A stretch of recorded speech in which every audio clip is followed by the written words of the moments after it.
Amid its investigation into Donald Trump's coup attempt, the House voted to hold two more of his associates in contempt as Trump moved forward with his plan to undermine our elections again heading into 2024. For more on this, it's time for a closer look.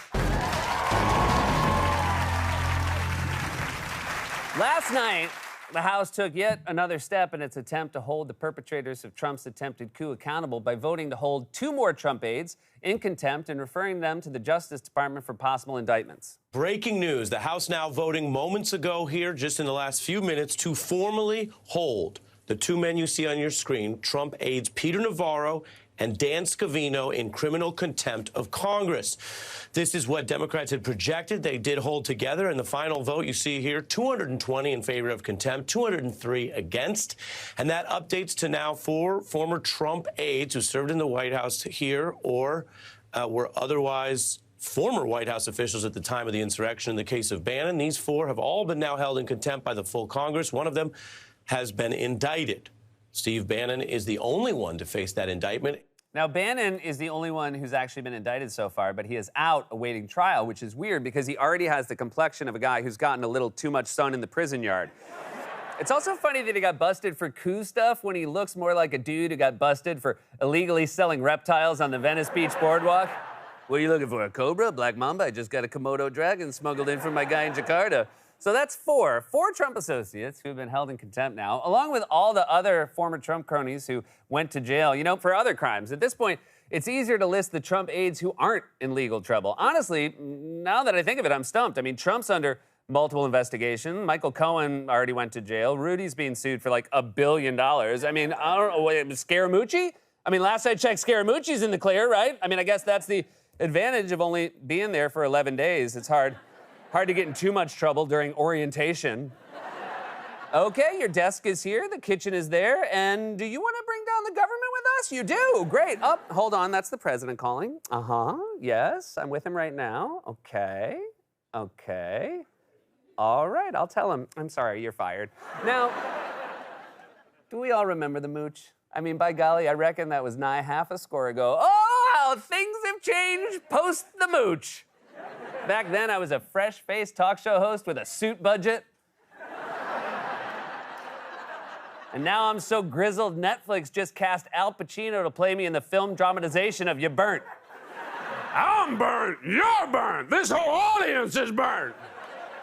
Anyway, the contempt vote was not, of course, without drama. Congresswoman Marjorie Taylor Greene, a.k.a. the Are You For Real Housewife of D.C., heckled Congressman Jamie Raskin as he was speaking like a drunk aunt at a comedy show who thinks everyone's there to see her. And then, later, House GOP leader Kevin McCarthy threw a fit when he noticed some Democrats standing and talking during his floor speech. I was going to tell Mr. Speaker, if the House is not in order and you need to listen to staff, I can pause. Are you yielding? No, I said to Mr. Speaker, the House is not in order. There was no yielding. Your staff is committing to communicate. I think if I'm speaking, the House should be in order. Okay. I don't know if that's a criminal offense, too. You've not been heckled by any of our members. While Mr. Speaker, I have the gentleman from California is recognized. The gavel. Mr. Speaker, the House is not in order. Mr. Speaker, for the House to be in order, should people be in their seats or should be people talking? Proceed. Mr. Speaker, the House is not in order. People are standing and talking. Buddy, if people are standing and talking, you can't bitch about it. You got to grow a spine and plow right through. I mean, I would never get through the monologue if I stopped every time somebody got up and walked out. I will not sit here and listen to Spirit Airlines be insulted. Also, now you have a problem with standing and talking. 2 of your members literally stood up and yelled at the president during the State of the Union like drunk Mets fans who just found out that DeGrom's out for a month. Sorry, late night crew, it's opening day and the Mets jokes are back. With a torn labrum, no less. As you may have noticed, McCarthy has a lot in common with Trump in at least one particular sense. Trump is both dangerous and pathetic at the same time, which is true of so much of the GOP these days. It's honestly bewildering. Trump's like one of those cats that gets stuck on a Roomba, but then if you go near it, he'll hiss and claw your eyes out. I mean, look at him. He looks like he should be under a car while an animal control officer tries to lure him out. Yeah, I know, in the winter, like to cuddle up under the engine for warmth. Come on out, you varmint! We do need whatever animal control for former presidents is right now, because no one seems to be doing anything about the fact that a former president who incited a violent mob to attack the Capitol is still actively engaged in a slow-moving coup intent on dismantling democracy. It feels crazy. He's just out there shanking drives and haunting weddings. It's like if instead of a shack in the woods, the Unabomber had a residency at Caesar's Palace. And he's still walking around repeating the lie that the election was stolen. And that's where dangerous meets pathetic. For example, in a recent interview, Trump challenged any Democrat to debate him on his election bull. Remember, I offered to debate anybody Yep. on the election. You know, I didn't have one person. No one took take you me up, huh? And we'd get big ratings. Yeah.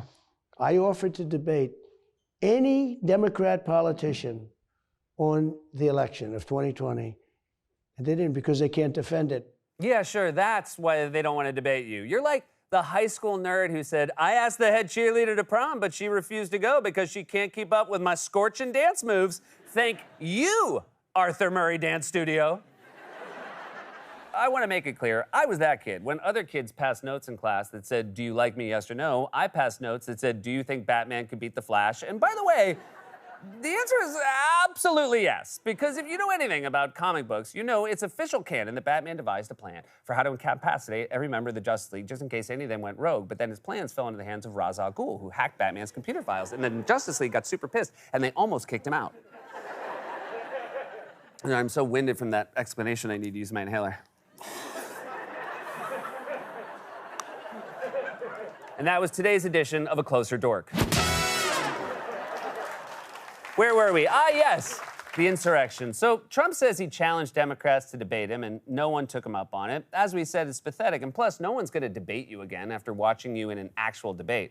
Remember that first one with Biden where he couldn't stop yelling out random nonsense like a nursing home grandpa watching Card Sharks, and the moderator, Chris Wallace, had to keep yelling no at him like he was a dog humping a neighbor's leg? I'll ask Joe. Mr. President, Which was heavily Mr. President, go ahead. No, Mr. President. $3.5 million, Joe. You got $3.5 million. No, Mr. President. Go ahead. No. Can I be honest? It's a very important Try to be question. honest. He stood up. No, He stood up, the answer to and the he question is threatened- no. If Trump runs again in 2024, the Commission on Presidential Debates is going to have to give him a shock collar, or at the very least, shoot him with a tranquilizer dart whenever it's someone else's turn to speak. Of course, that would only slow him down enough to make his voice normal. Folks, we love the debates, don't we, folks? They are very entertaining, I will tell you that. The House committee investigating the coup keeps holding people in contempt, but we need more accountability than that. Donald Trump incited a violent mob to overthrow democracy, and now he's doing it all over again by undermining our elections in advance of 2024. He shouldn't be golfing like a free man. He should be in a courtroom, asking to get out on bail and having a judge tell him. The answer to the question is no. This has been A Closer Look.